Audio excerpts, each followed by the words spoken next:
the Bristol Flyers Podcast.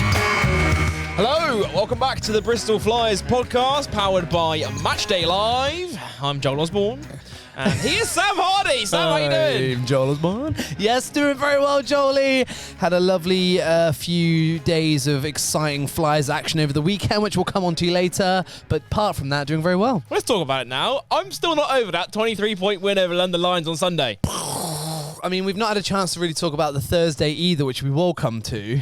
Wait, did we do it? We did talk about it. We talked about it last week's show. Crazy, yeah. If you remember, mate, we're in the middle of 4 games in 8 days, so we managed to squeeze in the podcast on Friday last week. Yeah, no, you're right. So we can ignore that. And oh my goodness me, I keep telling everyone it was one of my favourite ever games we've ever played in. It was nuts.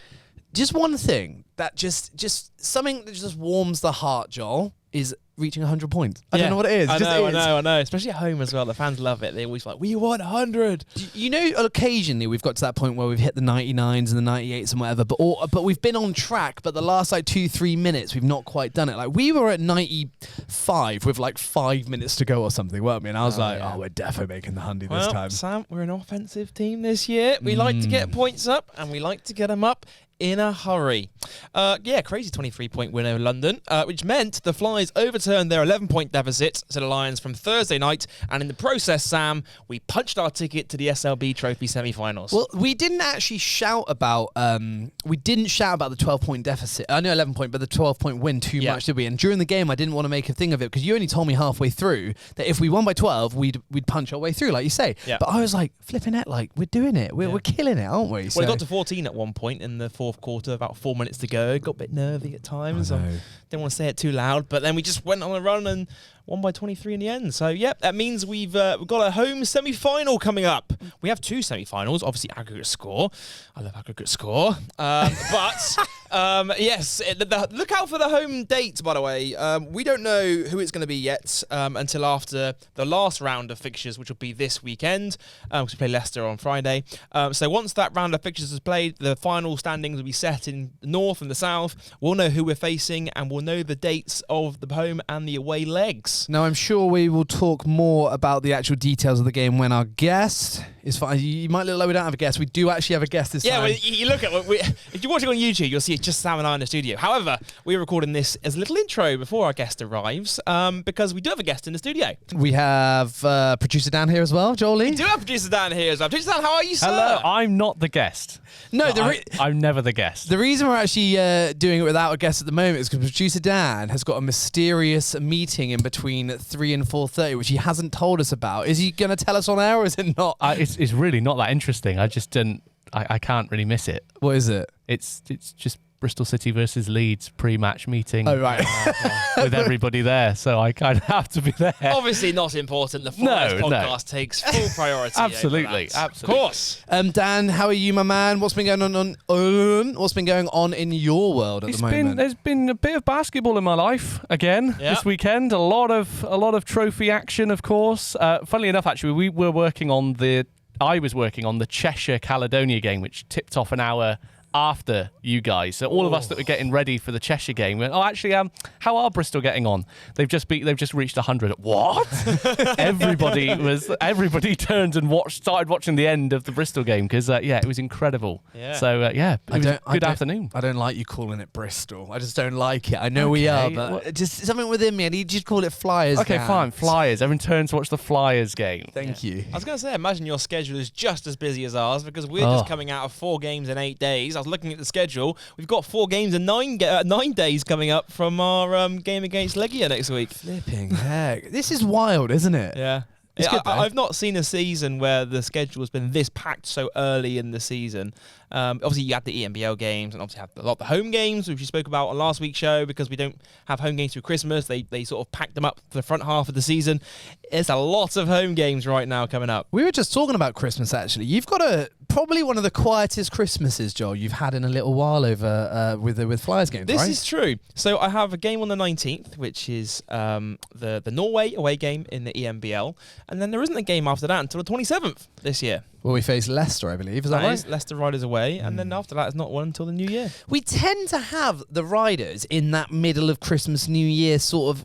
That's happened the last few years, isn't it? As an away game. Christmas games are always a good game to have at home because you can always get a big crowd in because the kids are off school. Everyone wants to go watch basketball for the festive period. I'm gutted we can't actually have a festive game during the holiday period. I think the latest we can possibly do is like the 19th or something before the college closes at SGS. But who knows? Maybe one day we'll be down here at Ashton Gate. Maybe we do host festive games. That is something I'm looking forward to, Jolie. Yeah. Big time. Coming up on this week's show, of course, we mentioned it earlier, we'll break down that game against London Lions on Sunday afternoon. We've got another member of our 2024-25 roster with us right in the studio as this week's guest. They'll be joining us very, very soon. I'm actually expecting a phone call from them right now, saying they're outside. Plus, we've got a brand new segment to the podcast to introduce to the show. Very exciting. Space. But before we introduce our guests to the show, quick reminder, if you are enjoying the Bristol Flyers podcast on all major podcast providers and YouTube, please give us a rating and a review on your usual where you are. There you are. Please start cutting cameras. I'm looking at the wrong camera. We are professional here. We are very professional. I was like, oof. We are on all major podcast providers and YouTube. We come out every single week. We talk about Bristol Flyers, talk about British basketball. So if you enjoy those two subjects, share it with a friend. But Sam, should we get to our interview segment of the show this week? Absolutely. Right, it's time for us to do a little bit of podcast magic because it's time for us to speak to this week's guest, Corey Samuels. You're listening to the Bristol Flyers Podcast. All right, welcome back to the Bristol Flyers Podcast, powered by Matchday Live. And this week, we are very pleased to be joined by a player who has come through every junior age group in the Flyers player pathway. He's back for his 4th straight season with the Flyers first team, and he's someone who does a god-awful impression of me and Sam Hardy. Please welcome back to the Bristol Flyers Podcast, none other than Corey Samuels. Yo, what's up, Corey? What's up, guys? Good to be back. How's it going? Ooh, good, man. Should we address that? It really is a horrible impression, firstly and I foremost. think it's a good impression, personally, but we've done that in the past. We don't have to go We're there. not going to do it again, but I still think it's horrible. Okay? You say we've done that in the past. I've heard you doing it around the new players, and now the new players are doing it. Yeah. I'm actually impressed. This new group of guys have picked up very quickly. Who's They're doing it? making up their own even. Guys you wouldn't even expect. Go on, give me some. Well, the best ones, of course, is Ev and Owen. Yeah. Are the new guys. But even Trey's been mixing it up. Trey's been coming out with a couple of phrases. I'm like, yeah, Trey. Oh, really? But Trey's he's quite learning. quiet, I think, at the moment to us lot, but to you guys, he's obviously comfortable now, right? Yeah, he's coming a bit out of his shell a bit. Everyone, I think, when they first get there, they're one way, but, they open up a little bit as time goes on. That's great to see. Good to see. You calling him Ev? Is that what we're going with? Yeah, Everton, tit your pit, really. Everton? Yeah, You calling him Everton? it's not really a nickname, it's a long name. But, yeah. The full name is Everton. Yeah. I like that. Evan for short. Thanks for joining us on the pod, mate. 4th season now with the Flyers first team. How does that sound? It sounds crazy, Yeah. but it sounds good, though. I like the sound of that. 4 years, flipping heck, I'm getting old, boy. Wait, how old are you now? I'm 24, turning 25 at the end of the season. You're still a young gun to us, Corey. That's. Do you know what? Those 4 years have gone so quickly. I feel. You feel the same? Yeah, definitely. And it feels like it's a completely different world from 2021 when I was first here. Yeah. And my whole just the feeling, obviously you get more comfortable and whatnot. So Yeah. it's a lot different. Just you and Squally, the same two that were here from then. Well, Raf was there for my first year, left in my second, and back the last 2. Of course, yeah. Yeah. Obviously, it's a lot more than 4 years with the Flyers as a whole. When you look back on everything, you're a Bristol lad.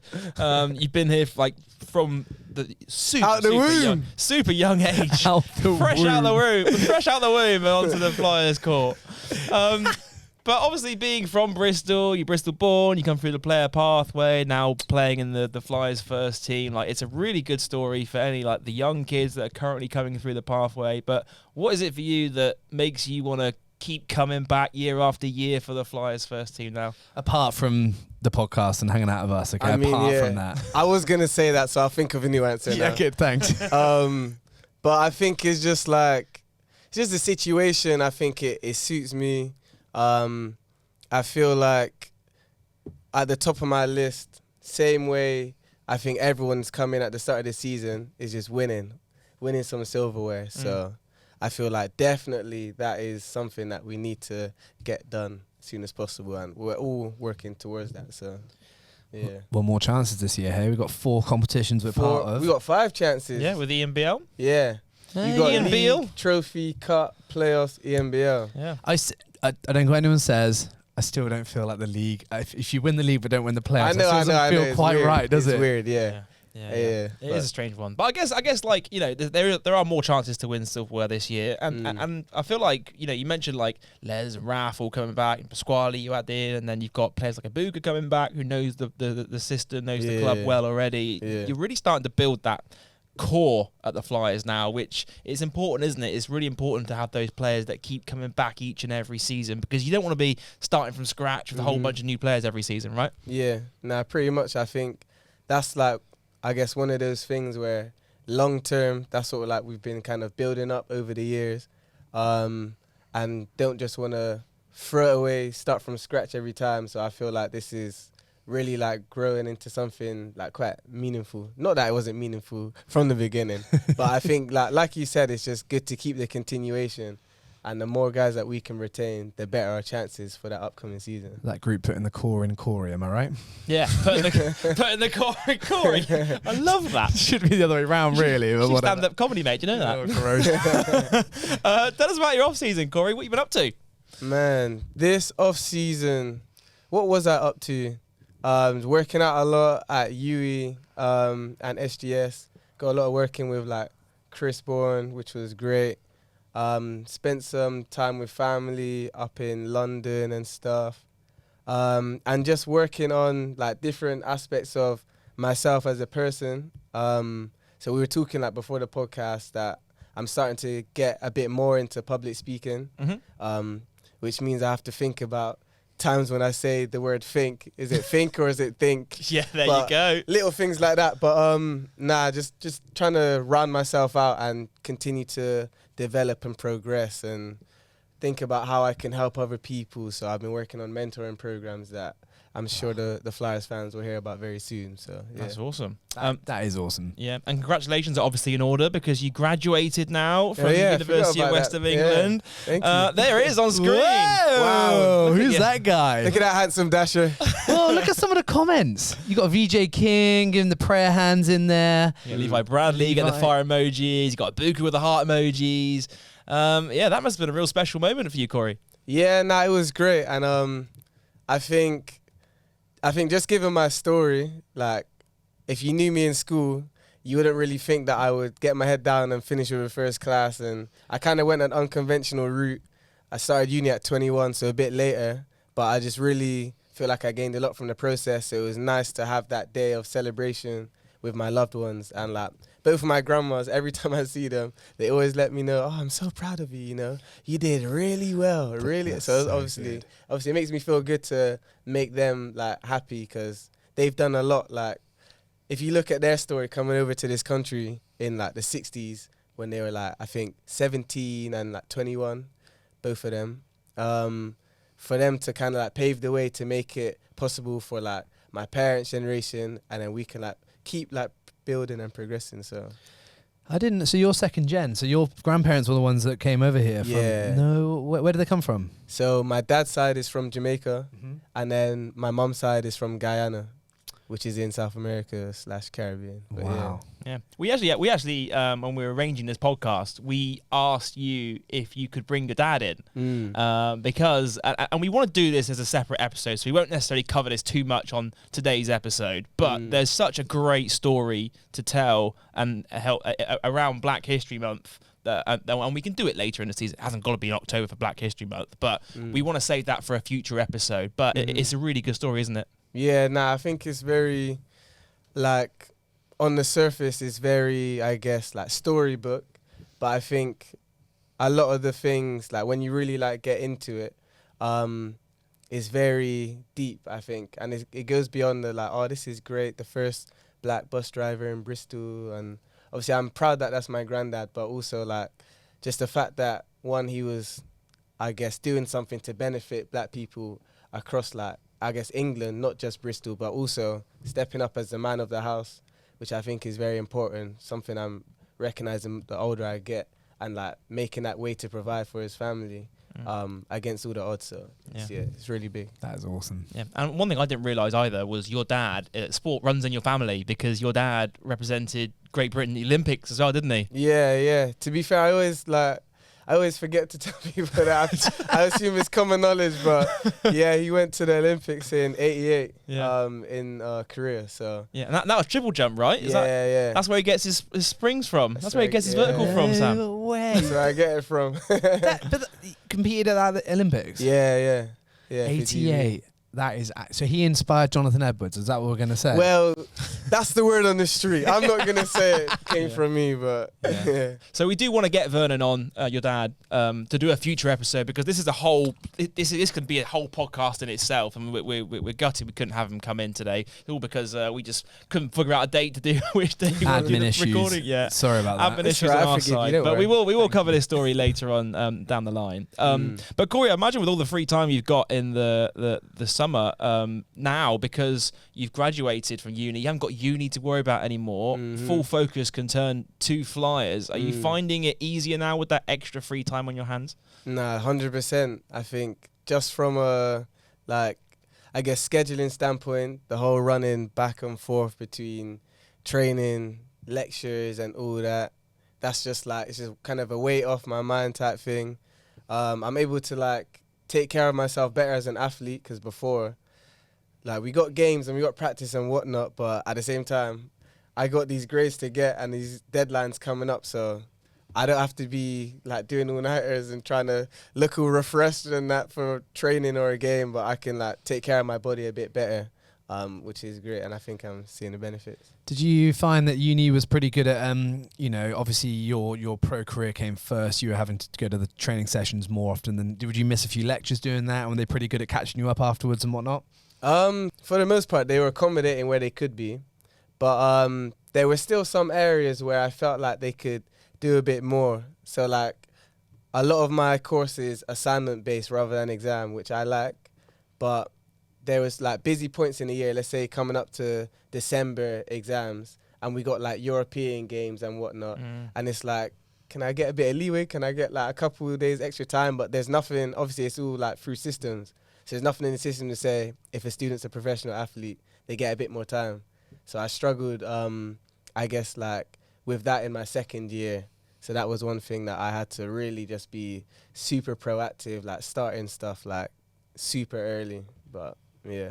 Well, it's uni, isn't it? It's one of those ones where it can get really savage. So now you're at the back end of that. Now you can really focus on to playing with the Flyers, and also not just the Flyers stuff, because you talk about your public speaking and you're active out in the community as well. I caught my eye actually on social media that in the off season you actually went in to speak to the SGS Basketball Academy guys, didn't you? Yeah, and that was it was really good. I think it's quite meaningful to be able to speak to students where you studied, and just kind of pull in, especially those basketball students. They're in a very similar place to where I was at age 16 to 19, very similar goals. So I think it was great because on one occasion I was able to speak to them about the whole basketball pathway and how they can make the most out of their role, whatever their role is, and kind of get to that next level, learn from what I've done, learn from my mistakes.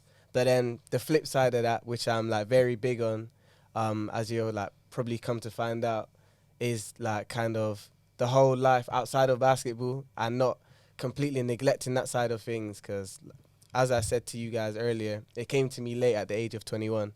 But I kind of use that opportunity to give them just a few words of advice. Hopefully they take something that steers them on the right path off the court a bit earlier than me, because not everyone, I guess, is privileged that things seem to kind of fall into place later in life. So if you can kind of start thinking that way, taking more things more seriously, then it's only going to benefit you more. That stuff's so important as well, and you're so relevant because you're actually playing pro, whereas I feel often as people who finish their careers and they go and do a bit of the public speaking thing and go and speak to different groups of people, which is great, and they've got loads of experience in that, but you're literally living it right now, and so yeah, it's really cool you're doing that, my man. And also I was a student at SGS in the basketball academy, and back when I was there, we'd never have players that because the pre-Bristol sport, the team wasn't pro yet. There was never the pro players would never come in and speak to the academy group. In the academy, you often felt like, oh, I'm here at the academy, I'm playing every day in the week, but what's the next step? Where if you've got a pro coming in, it's like, look, I'm actual proof that I've come in, I'm here speaking to you guys, I'm making a career out of playing basketball because of coming through the player pathway, and now sort of the direction the club's going in, where the club is more professional now than it was 10 years ago. Like, that's really inspiring for like kids, isn't it? I mean, that must be so important for you now to be able to show the next group of academy kids, like your Corey Hills, for example, that there is a real opportunity here for you to actually make a career out of this. Yeah, it's great. And I think it's funny, like, up on the stage, because when you're looking out, I always feel like teenagers are the hardest group to speak to. Little kids, like 8-year-olds, they'll eat anything up. You just got to make it fun and just give them something to kind of like keep their attention. I think adults will, even if it's a bit shaky, they'll kind of like take the truth or take like the good from it. But teens, even if they're taking it in, their face is just so blank. So I even remember like certain talks I do at that age group, I think, okay, let me give them my best content. And then you'll read in the room that maybe it didn't sink in like I wanted it to. And then after that, the SGS talk, I'm getting messages from players asking questions, because people are a bit shy to talk in front of a group, but they're asking questions, which shows that they're listening and they're really trying to actually apply what I've spoken about. So that kind of feedback, even if I don't see it on their faces, I think it lets me know that, okay, this is something that's needed and I'm actually able to benefit them in some way. I'm trying to give you my best bland face now. Yeah, I was trying to read you. I was like, I've never seen Sam look at me. Go on, give your bland face, Sam. Let me do it. I was actually looking at him like this the whole time, like... That's what the teens, I'm like, is anything resonating right now? But trust me, to anyone getting into that kind of thing, like, it does sink in. Yeah. They just don't show it. But yeah. It's because they're too cool, right? That's what it is. Too cool for school, boy. Yeah. That's it. 100%. No, I think that's really important. I think like it is really important because that is the next generation of players. That's the next generation of Flyers first team players that we're going to see coming into the Super League team. Let's talk about this season's squad, Corey. And obviously, as you mentioned, we've got that core group of players together. See what I did there? That core group of players. I did see what you did there. Stealing a joke from me, actually, Joel. That's what I saw. Got that core group of guys together, and then some new faces, along with some players that are very experienced in our top flight over the last few years. Talk to us about some of the characters we got on the squad. Who you getting on with? Who you getting on with the most? What the guys like off the court this year? So off the court, everyone's cool. There's no like crazy egos. Like a couple guys came in, like we said, like a bit quiet. So you're always trying to like figure guys out. But the thing I realized is after some time, like, everyone's cool and you get to know each other and just getting on smooth. Obviously on the bus, I think Sam, you came on the last away game. You seen us playing Scopa. Yeah. So the Scopa quadrant is back. Yeah. Who's in that then? So right now the teams are me and Evan versus Pasquale and Owen. You kicked that butt, didn't you? Yeah, I can't lie. I don't want to put numbers out and put their business out in the streets, but they're not doing well. Let me just say that. I feel like that's some kind of initiation that new players have to go through, is get their butts kicked by Corey Samuels at Scopa. Who got? I think you should air their dirty laundry. What is the scores right now? Well, only because you asked. So we do 7-game series. Yeah. I'll give you a little backstory. So the first series, me and Evan were up 3-0. They came back to force a game 7, which we literally won. Like, it was very neck and neck. We won that game 7. Since that game 7, they haven't won a game. A game? They haven't won a single game. So we swept them once, swept them twice. I think we're on the way to sweeping them 3 times. And then once we do that, we would have won 4 series in a row, which is kind of like a sweep in itself. You know what I mean? So. And what'd you get for the double sweep? Well, we haven't officially instated any rules, but people have proposed Subway cards. Okay. For I games. see. Yeah, So- Because you guys get free cards given Yeah. from Subway, which basically entitles you to a free foot-long sub and a cookie and a drink. Is that right? Yeah, So shout out Subway. You're putting those on the line, and you're not putting actual money on the line. Nah, it's Just got got to the be Subway. Subway. At this point, we've won about 12 games in a row, so we might as well. I was going to say, you obviously, you're playing against Pasquale, who is Italian, but you did play in Italy for a year, didn't you? I did play in Italy, and I didn't play Scopa, but perhaps like just through osmosis or something. There must have been a Scopa player in my neighborhood or something. But Love that. Yeah. Now it seems like everyone's hitting it off from the get-go this year, and on the court, particularly on the offensive end, we're a much higher scoring team than we've seen maybe in previous years. Like, what's the difference between this year, particularly on offense? I know Coach hangs his hat on defense, and you always pride yourselves on defense, but it just seems like for example, just coming off a 100-point performance against London on Sunday. What's the difference maker from this season's squad in the early stages from maybe previous years? I think part of the difference is, like you said earlier, the continuity that we have with players. Well, one, we've got like 6 players that know the system, so we don't have to teach like 90% of the team a new system from scratch. And then 2, like the new players that we've got are quite obviously talented, but also like their basketball IQ is quite high, so able to like pick things up quite early and make reads. So even if like the system isn't completely embedded, like they've just kind of picked it up and just done their thing really. We've got that.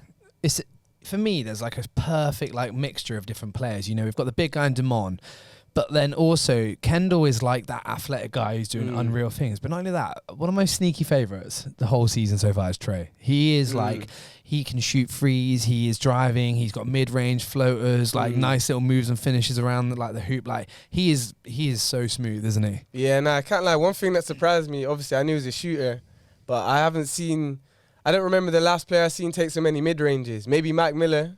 But then Mike wasn't really a 3-point. Yeah, he could shoot, but that wasn't his main thing, was it? Yeah. So like, I think that's what's a bit unique about him as a shooter. Because even like it'll be an Uka rebound, it's catchable like a step away from the elbow, just put it up straight away. It's like some of the shots he takes, I can't lie. Wild. You're like, damn, what's going on? But obviously he makes it. So He took a deep three against London, didn't he? It's like he's one of those guys. I think you talk about microwave players. Just takes a couple shots to get hot. He's probably one of the biggest microwave players I've seen in a Flyers uniform in the top flight era. In my opinion, it takes one shot and he's off. He's gone. I know we're going to get to the London game in a bit, but one of your buckets against London, like this was a perfect moment for him to pull up from miles out. You got 3 seconds left on the shot clock. He's miles out, could have shot the 3, which you'd normally expect him to, and he finds you lovely in the paint with a reverse sort of. Oh yeah, that was so. And that was with like 2 seconds to go, 1 second to go on the shot clock. So yeah, that was tasty. And you yourself had a few tasty finishes this season. I remember Surrey away, the flying tip-in, Superman tip-in. Yeah. I was really trying to get a dunk, but I got up there and someone's shoulders were underneath me, so I don't think I was dunking that one, but yeah. All you need is a cape and you're off, mate. Yeah, innit? Superman. It was such a nice finish. I was watching like, what is going on? That was great. It was really good. Obviously, Corey, this season, we mentioned earlier, is the 20th anniversary season for Bristol Flyers. I mean, we'll talk about the celebrations we've been doing on the podcast to celebrate 20 years, and not just the club, but obviously Coach K and Nick Burns driving the club through from the lowest division in England all the way to the top flight. And when you think about it, as a whole, it's such an incredible achievement, isn't it? Because you never see that in sport.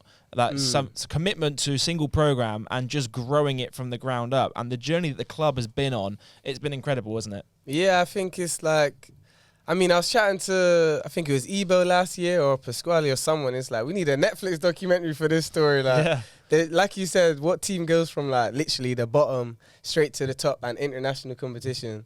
And I think, it just shows like the ambition that the club and I guess the guys at the top, like Coach and whoever else is up there with him, just the ambition, the drive. So it's like, what could be in the future? Like, who knows? Yeah, because you've seen this in sport before. You've seen teams suddenly just get a cash injection, and they like London, for example, they'll just get a cash injection and they'll suddenly be playing in Euro Cup. But this is a journey from over 20 years. 05. Yeah, for 10 years in top flight, but 20 years as a whole, and it's like sustainable steps in the progress, and it's the right way that clubs need to be going about this, because at the end of the day, it's fine if you've got an owner that's willing to just throw money at a club and not expect return on investment, but the way this program is built from the ground up, it's just built for success, and now playing in Europe is such a you never see that in sport whatsoever, so it's really good. And I imagine for you also, I mean, you're 24 years old now.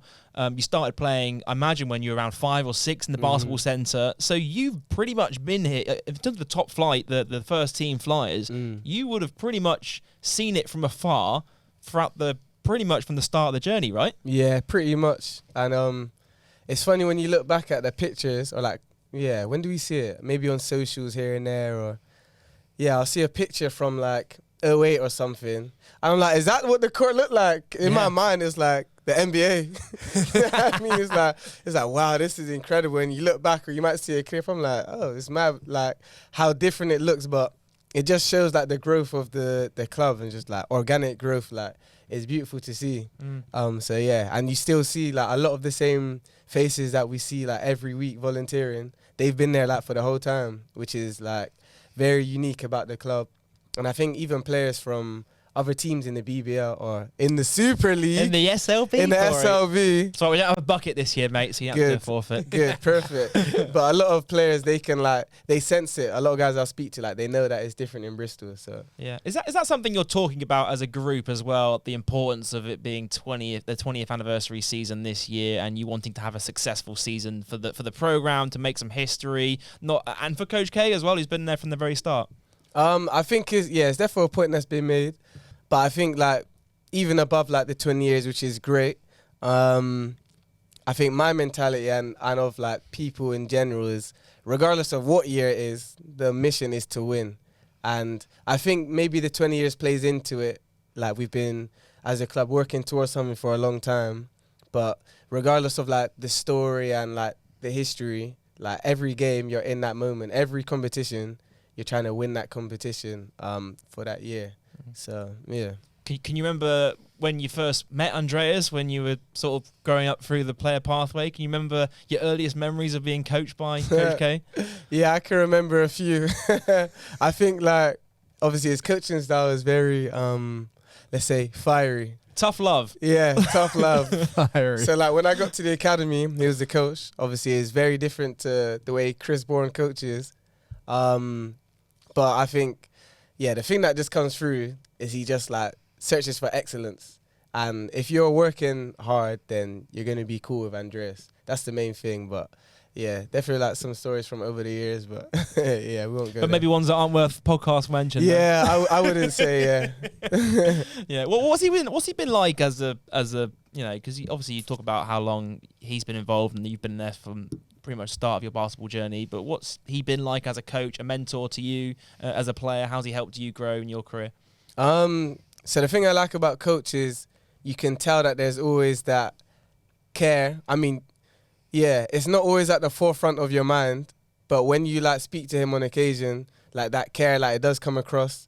And he says it usually at the start of the season, that we care about you guys as individuals as well as basketball players. And like it kind of, to some, might sound a bit corny, but like when you've like seen it over the years, to yourself, but also like the way he keeps up with people that have left the team, because people go on to like different pathways, bigger and better in some cases, but it's never like a animosity. He's always kind of like wanting the best for the players that come through the pathway. So I think that's like kind of like one of the key takeaways, like especially like in the summer as well. Like, that he's making decisions like for, I guess, everyone's best interest. So, yeah. Well, he always speaks really highly of you in the interviews. We talk about, the journey of the club, the pathway. He talks, highly of players like Greg Street, like yourself, that are coming through the pathway and setting that example now for the future generations. Because obviously, we're celebrating 20 years now, but this is a really long-term project in that, the stuff you're doing right now, you will then be the role model for the next generation coming through, and we're starting to see that now of players we mentioned like Corey Hill as well, and seeing them come through and get an opportunity is really great to see. talk about some of the differences. I mean, like, from when you first started, you mentioned about the court and the seats. I always remember there was like 3 rows of seats at SGS, and then suddenly they got the big red bleachers in throughout that 20-year period. I mean, what was some of the biggest differences that you've noticed from first of all watching the Flyers as a kid growing up, and then now being part of that first team setup? Some of the differences, it's hard to go back because it was a long time ago. But I think, or I would assume, just like from the outside looking in before, you don't know everything that goes on behind the scenes, but something that I guess like I was impressed with when I made it onto the team was just the professionalism, especially going from my situation in Italy and just my knowledge of what professional basketball is like in a lot of different places. It's not always the most professional environment, like from little things, I guess, like being paid late maybe, or just the way the club is run. But even people that aren't getting paid within Flyers, they do everything to the best of their abilities.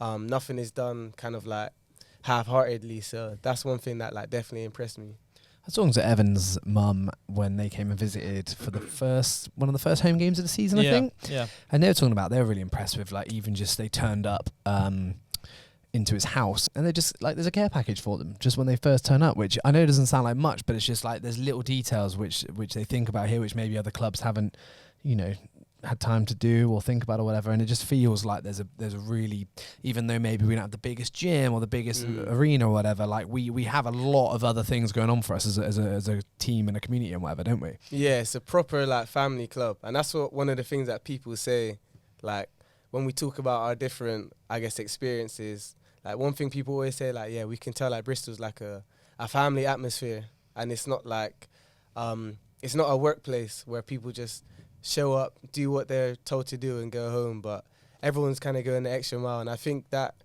I know that translates to us as players, like on the court, taking things seriously and wanting to kind of repay all the kindness, because our fans and sponsors are very generous. And I appreciate, especially living on my own this year, trust me, especially the food, I appreciate all the generosity.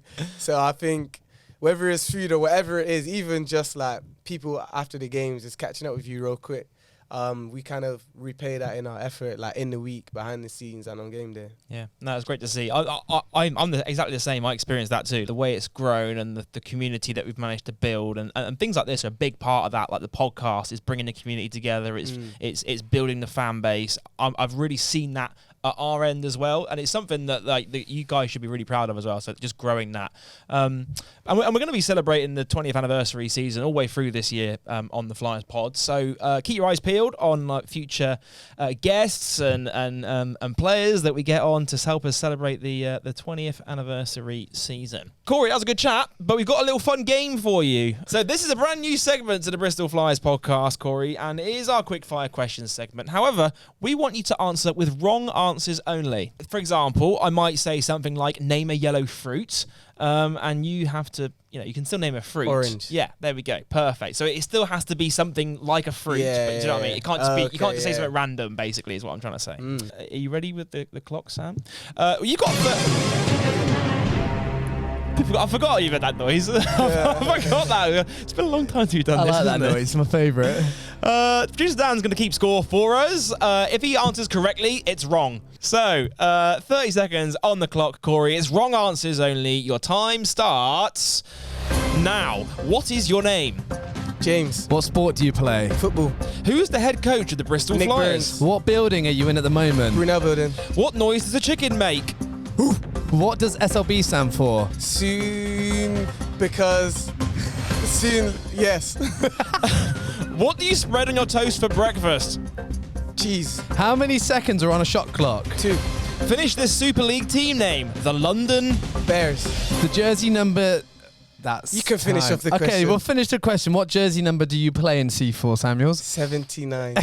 Right, Producer Dan, there might be a couple of queries on these questions. I think so, but I'm confident enough to say I think that's an 8. 1, 2, 3, 4, 5, 6, 7. I 8. definitely counted 29. But hang on, That's 10. But what about spreading on your toast for breakfast? You can spread cheese on toast for breakfast. That's the correct answer. You don't spread cheese, you cut it and Philadelphia. grate it or melt it. Philadelphia spread cheese. Well, Okay. You said you, and I've never spread cheese on toast for my breakfast. That's a great argument. So we'll go with 10, thanks. What was we saying 10? Was that 10? There's 10. You're going to give him the whole 10? Oh, wait. I'm not going to give you SLB one. You had to say something that was That's like... what I'm saying. That Yeah, means but SLB. I said soon. Yeah, but you had to say something that Because- starts with SLB. I said soon. SLB. Yeah, I'm pretty sure it just ended with, yeah. Like you could just say silly little boy, That's- SLB. Okay, well, That's twice in this episode, Joel. Earlier, he asked me what SLB standard for wrong answers, and that's what I came out of, and now he's stealing it again, Corey. I'm stealing all your jokes. Well, you got it because you got you. I think he's stealing lines badly. There we go. Dan, very good. Don't forget, you can watch Sam Hardy in his comedy chest at the last Thursday every month. Gosh, Halloween special next week. Oh, there we go. Then a little cheeky little plug. On that news, it's time for us to get to the news. This is the Bristol Flyers Podcast. Absolutely messed that up, didn't I? I said on that news, it's time to get to the news. But, yeah, I was wondering about that. on that note, I meant to say. Right, time for us to get to the news. We've got to start by talking about that game against London Lions on Sunday. Well, I thought it was going to be a tough one because the first quarter ended 29-27. They came out firing, didn't they? Yeah, no, they had a good start to the game, but obviously it's a 4-quarter game. Yeah. Innit? Obviously, you guys played them on Thursday. That was 24 hours after you took Bamberg the distance on Wednesday. Yeah. Right in the midst of 4 games in 8 days. You guys must have been knackered on that game on Thursday going after, because that was a really physical game against Bamberg, wasn't it? Yeah, I think I realised the physicality of the game when I seen their big man. What's his name again? Stanic. Yeah, Stanic. Oh, my word. His arms were big, weren't Yeah, they? I know. I was saying to P, we need maybe we should get Brad Green on a one day. We were talking to Justin Gray on the podcast last week, and obviously Stanic played in the same team as him for Bamberg last season, and he was saying in practice that he is just an absolute animal. Yeah. But to be honest, we had the guys like we had the personnel, we had everything we needed. Like you said, we took them the distance.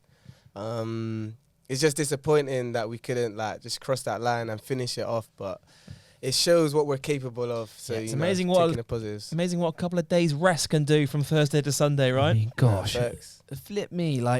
It was just a different... We had 25 points in the whole first half on Thursday, and you had 27 in the first quarter on Sunday. Yeah, I know. It's like night and day. But so let's run this game back to the start. As you say, high scoring first quarter. Both teams off to the races. Damon Robinson picking up where he left off on Thursday with the first field goal of the game for Flyers. And then Jared Sherfield picks Ovi Soko's pocket to go for a little transition tasty two-handed flush. That was a good play, wasn't it? I watched that back so many times because Ovi literally looks over his shoulder, and because I think Sherf is going to go in defend whoever's... I think it's maybe... I don't know who it was. I think he was guarding Taylor. It was Taylor. Looks over his shoulder and says, he's defending Taylor fine. Looks back, and then he literally just, boop, little steal, doesn't it? It's so nice. Kendall Lewis got an early foul trouble, so that meant Jaden Dallaire was able to score 7 of his 22 points in the first quarter, helped London Lions race out to a 2-point lead at the end of the first. Then, bring on the second quarter, because that was an offensive explosion, wasn't it, Corey? Everyone was just feeling it, man. The offense was clicking, guys was ready mentally. And everything just came together that game. Yeah. As you talk about microwave players, I mean, it takes one player to get hot, and then it's contagious, isn't it? Yeah. Scherf is hitting threes. You got Trey hitting threes, and then you got Owen McCormack hitting a three from the catch and shoot from the wing as well. That was really good. He's catching it off balance and then a little cheeky fader. It was everything was clicking at that point, wasn't it?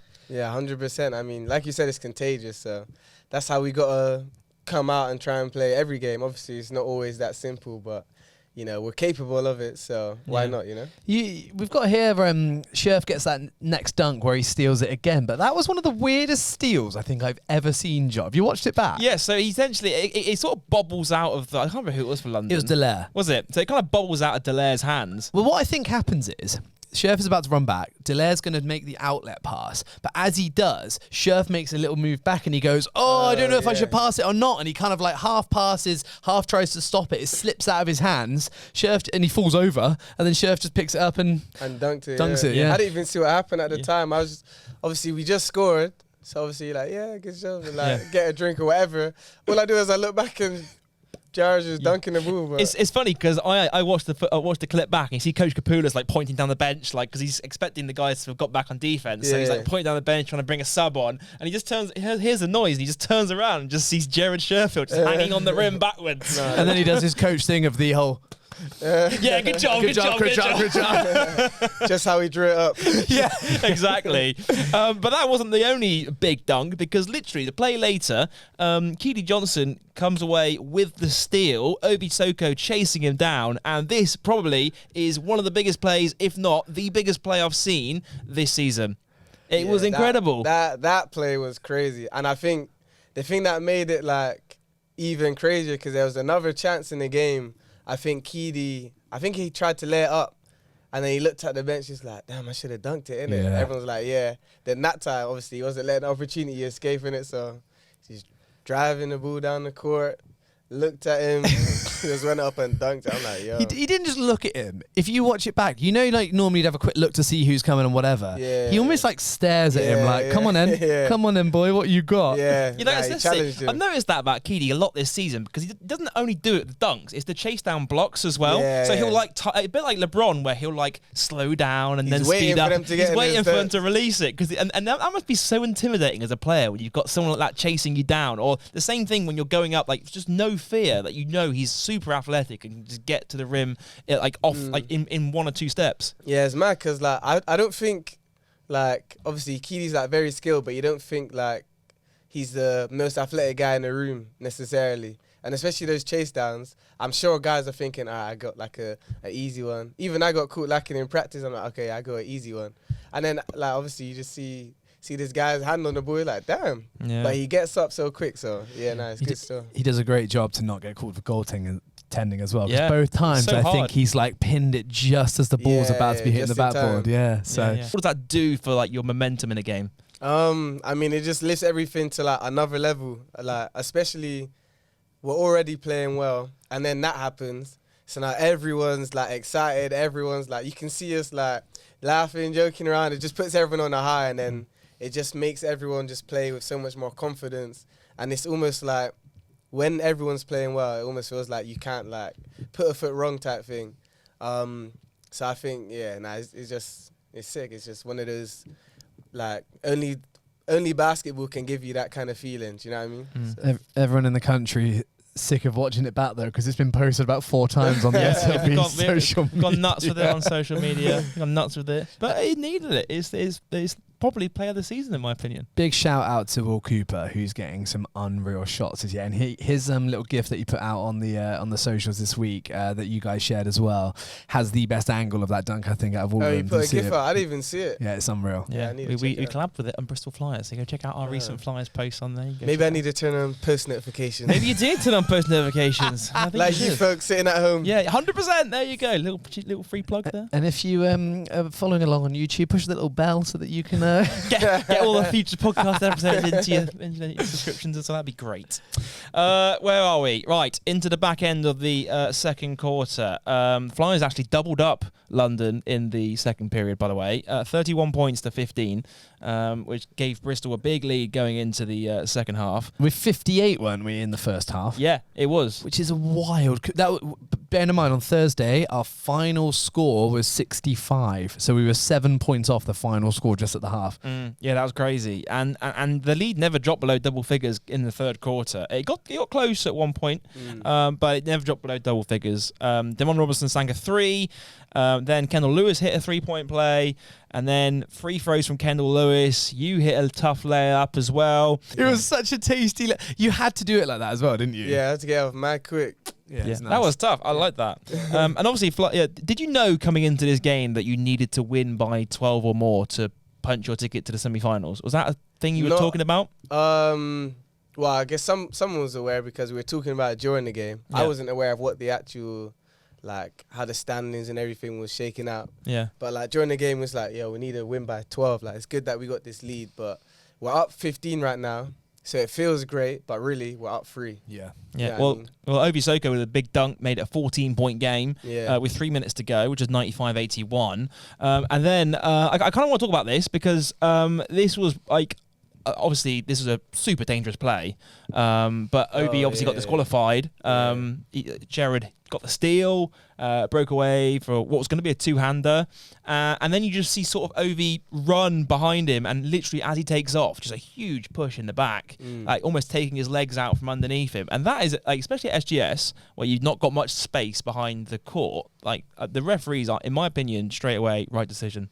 I mean, they called it as an unsportsmanlike, like one of these beforehand, straight away. That was the first thing they did. But it's one of those where, genuinely, he could have been so injured by that. Well, not only that, there's often photographers, videographers down there. There's fans on the sideline. Like, you could have really hurt yourself or other people, couldn't you, with that sort of play? Yeah, that stuff's dangerous. So it's like, it's one of them ones, you just wonder, like, what are the refs talking about right now? Like, it's a very clear play. And I get it, like, I guess in the moment, emotions running high, like maybe you want to, I don't know, get some get back, but that's not the way you do it. But yeah, Chef's all good though. Chef's good though, isn't he? Yeah, he's all good. Yeah, there was a lot of chippiness in the game. I saw at half time when the teams are going off, there was a bit of a sort of a ruckus coming off the court. Sort of, what kind of happened there? Do you know what? I wish I could tell you, but not for some reason, but I was grabbing my warm up top from like the subs like bench, like the chairs over there, and I'm just chilling, just walking over. All I see is like people's crowded, but nothing really, I can't really tell. Then I see like stuff going on. So I'm like pushing Coach Nick out the way to get to the action innit? See what's going on. Not that I'm gonna like, you know what I'm saying, but you're gonna fight somebody, you Corey. yeah, you gotta get a front row seat, innit? But you gotta get the popcorn out. It's like a school fight. Nah, literally. I was just trying to figure out what was going on, but I didn't even see what happened. I just saw commotion. Nothing. The referees did nothing at half time. It was all fine in the end, wasn't it? So. It was all good. Just a quick roundup on this. So Flyers obviously came out on top by 23 points. Quick roundup of the scorers. Jared Sherfield was player of the game, 26 points, 8 for 9 from the field, 4 for 5 from 3. So a very sure-efficient night from him. Stole that one from me as well. No, he didn't really. On Sheriff? Yeah, like, go on. Bit naughty. Gets the rebound at the end and then gets the last second dunk, even though we've won. I always think, why do you have to hold it? Like, who made up that rule? Do you know what I mean? Hey, Dan Routledge would be very happy about that with the points differential. He loves points differential in trophy group stage games. But obviously, it didn't matter at that point anyway because we already won the head-to-head. But, every point matters. But also, I think, out of the context of it, because of that Ovi foul, like, he was like, normally, out of respect, you would hold the ball up. He's like, I'm not going to do that. I'm believing that. Yeah. So. Nah, I'm there for it, and the fans are all loving it as well, so all good, isn't it? Well, it put the nail in the coffin and what was a lovely win for Bristol Flyers. It punched their ticket to the Super League Basketball Trophy semi-finals, which we do know will be the weekend of the 5th, 6th and 7th of December. Now, we currently have a home game scheduled for the Friday against Leicester Riders. However, it's looking very likely that they will also be in the Final Four. So that game will likely be moved to later in the season.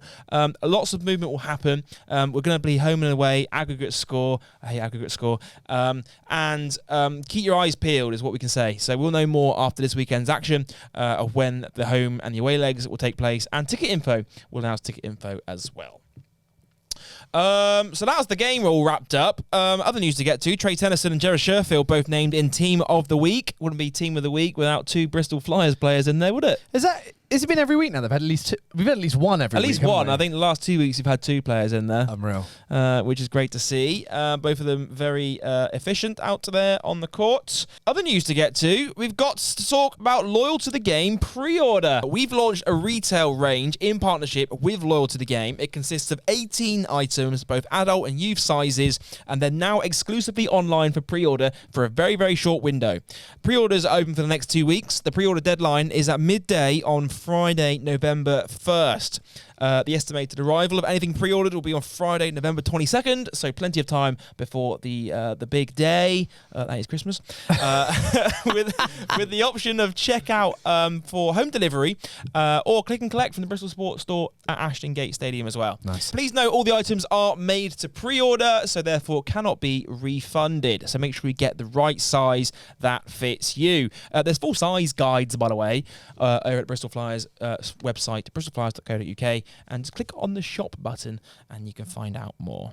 But the clothes are good, aren't they, Corey? The quality's really nice on them. Yeah, I can't lie. The joggers are my new favorite joggers. They're so comfy. Like the material, proper warm. I like to start my gym sessions in these joggers in the morning. So yeah, no, it's good. So make sure you get those now. Pre-orders are open for the next couple of weeks. Here's something that caught my eye. We talk about clothing. Did you see who Raf was with after one of our recent games? Yeah, I did. And what's hilarious is none of us really know who they are. I have no idea who they are. But it's not like they know Raf either. But Raf Thomas Edwards was stopped after one of our recent games by a bunch of fans all wearing white T-shirts with his face all over them. Get it up on screen, producer Dan. There it is. If you're listeners of the Bristol Wreck-It Flyers... Raf, baby. That's it, Wreck-It Raf.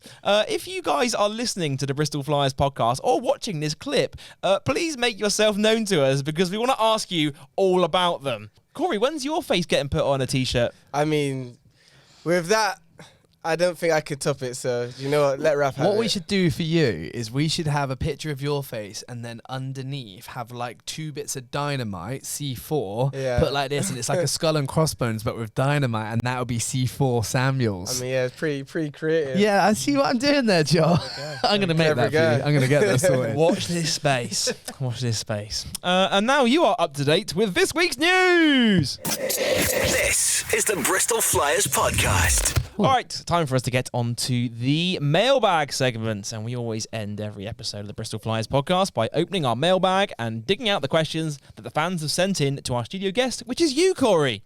We've got a few questions here to read out from Instagram. Sophie Shire on Instagram says, what's your favourite thing about Bristol?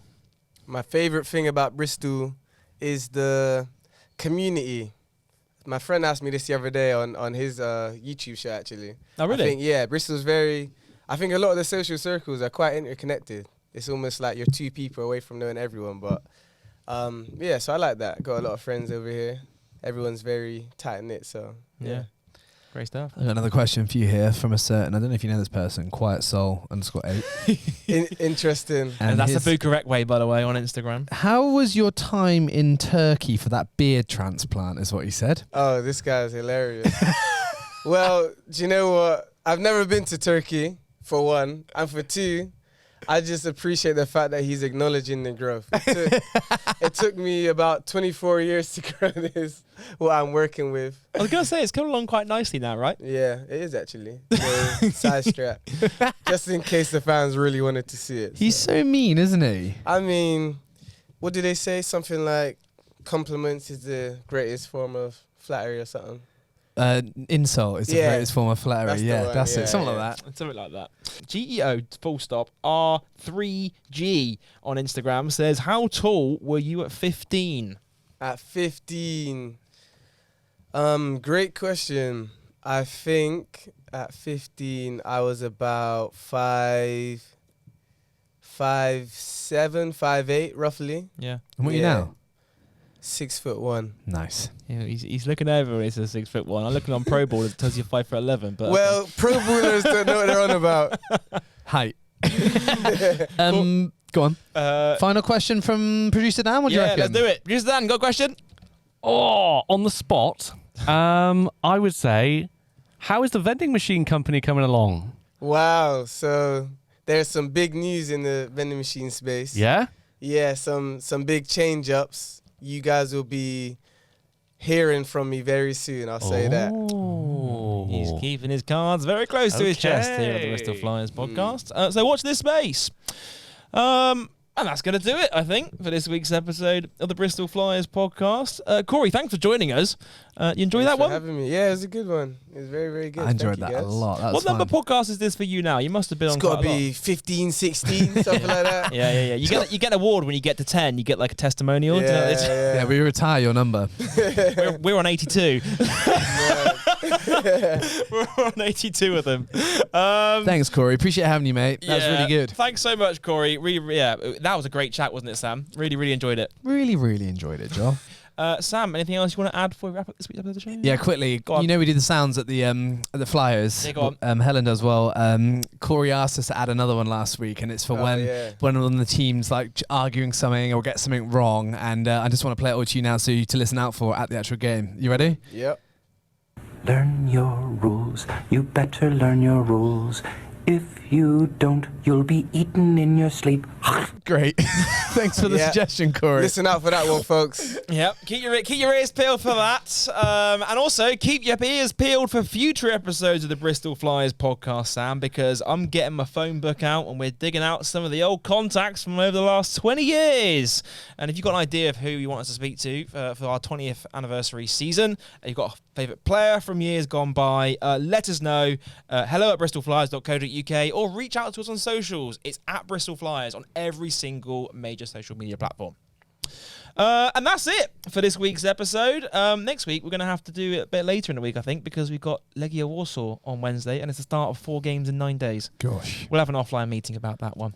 But until then, from Joel, Sam, and producer Dan, we'll see you next time on the Bristol Flyers podcast, powered by Matchday Live.